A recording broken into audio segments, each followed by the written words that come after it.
ఆవిర్భావ దినోత్సవానికి ఇచ్చేసిన మరి ముఖ్య అతిథిగా ఇచ్చేసిన మరి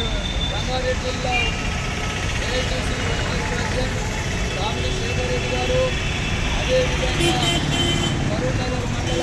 అధ్యక్షులు పూజా శ్రీ గారు, నాగరాజు గారు, నర్సింగు, మరి శోభరు, మరి నగేశు, మరి నరసింహరావు తదితరులు ఈ కార్యక్రమంలో పాల్గొని ఈ ముఖ్య అతిథిగా విచ్చేసిన మరి రామిడి శేఖర్ రెడ్డి గారిని మాట్లాడవలసిందిగా కోరుతా ఉన్నాం. కాంగ్రెస్ కార్యకర్తల ఈరోజు టాటా ఏసీ ఎల్బీనగర్ వ్యవస్థలోని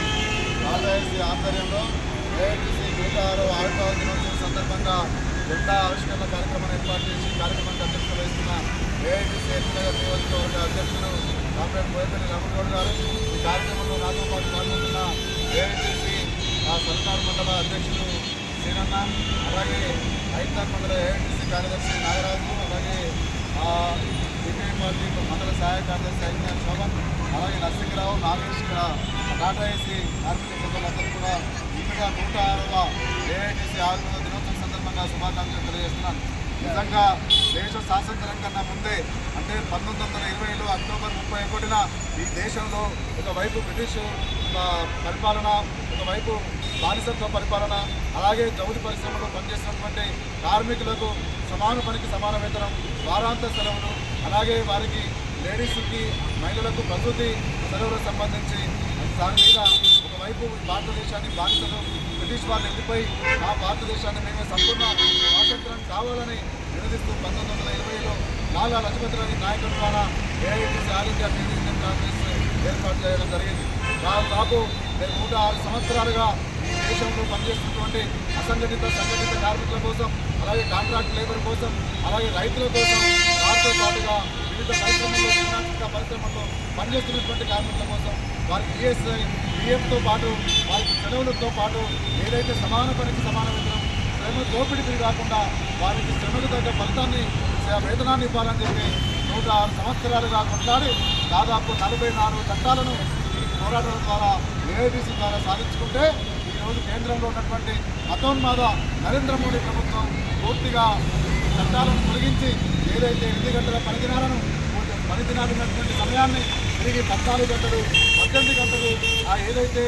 చిన్న పరిశ్రమ ఉంటే అక్కడ యూనియన్ పెట్టుకునే హక్కు లేకుండా ఇలా మనం ఉన్నటువంటి ట్రాన్స్పోర్ట్ రంగంలో పనిచేసినటువంటి టాటా ఏసీ సంబంధించినటువంటి డ్రైవర్స్ యొక్క ఆ వాహనాల యొక్క సంబంధించినటువంటి యూనియన్ పెట్టుకోలేకుండా చేసి పూర్తిగా కార్పొరేట్ శక్తికి కార్పొరేట్ వ్యక్తులకు దారాదత్తం చేసి తిరిగి బానిసత్వం వైపు శ్రమ దోపిడీ కోసం ప్రయత్నం చేస్తున్నటువంటి నరేంద్ర మోడీ చేస్తున్న విధానాలను ఎండగడుతూనే ఏదైతే 4 కోట్లు చేసిండ్రో దాన్ని యథావిధిగా రద్దు చేసి 44 చట్టాలు యథావిధిగా కొనసాగించాలి. దాంతో పాటుగా ఈ దేశంలో ఉన్నటువంటి కాంట్రాక్ట్ లేబర్ వ్యవస్థను రద్దు చేసి వారందరినీ కూడా పర్మనెంట్ చేయాలి. దాంతో పాటుగా ఈ దేశంలో బతకడానికి ప్రతి కార్మికుడికి ఏదైతే డ్రైవర్ పనిచేస్తున్నా లేకపోతే వివిధ పరిశ్రమలో పనిచేస్తున్న కార్మికులకు కనీస వేతనాన్ని 26,000 రూపాయలు ఇవ్వాలి. వారందరూ కూడా ఒక ప్రత్యేక సంక్షేమ బోర్డు ఏర్పాటు చేసి ప్రమాదం జరిగిన వారికి నష్టపరిహారం ఇచ్చే విధంగా ఇన్సూరెన్స్ విధానాన్ని, అలాగే ఏదైనా అనుకోని రోగాలు వచ్చినా, జ్వరం వచ్చినా, లేకపోతే వివిధ వ్యాధులు వచ్చినా కూడా వాళ్లకు ఈఎస్ఐ వర్తింప విధించే విధంగా, దాంతోపాటుగా రవాణా రంగంలో కొత్త చట్టాన్ని తీసుకొచ్చారు. అనుకోకుండా జరిగే యాక్సిడెంట్ని కావాలని చేసే విధంగా ఒకప్పుడు దేశ స్వాతంత్రం వచ్చిన తర్వాత భారత రాజ్యాంగంలో పొందుపరిచినట్లు దాన్ని విరుద్ధంగా చేస్తూ ఎవరైతే డ్రైవరు ప్రమాదం చేసినటువంటి డ్రైవర్కి 10 లక్షల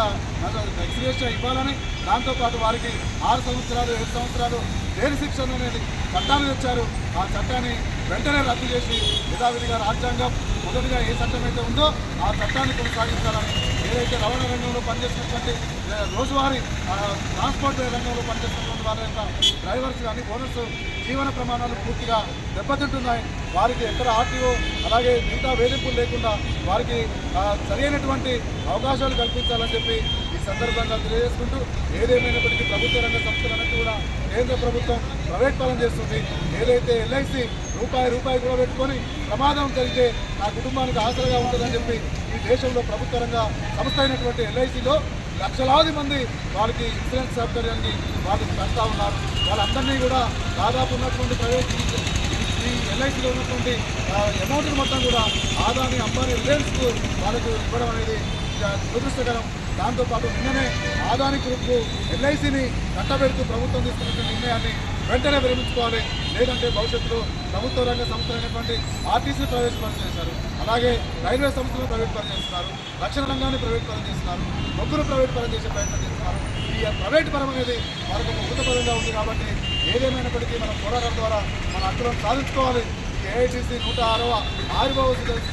సందర్భంగా ఈ టాటా ఏసీ ఆధ్వర్యంలో ఏర్పాటు చేసినటువంటి జెండా ఆవిష్కరణ కార్యక్రమానికి ముఖ్య అతిథిగా పిలిచి జెండా ఆవిష్కరణ చేయించి వీలు కల్పించినటువంటి టాటా ఏసీ ప్రతి సభ్యుడికి విప్లవాది రెడ్డి తెలియజేసుకుంటూ నాకు అవకాశం ఇచ్చిన ఎప్పుడు కూడా మిత్రులకు వర్ధిల్లాలి కార్మికుల ఐక్యత, వర్ధిల్లాలి టాటా ఏసీ ఇండియన్ ఐక్యత, వర్ధిల్లాలి టాటా ఏసీ ఇండియన్ ఐక్యత.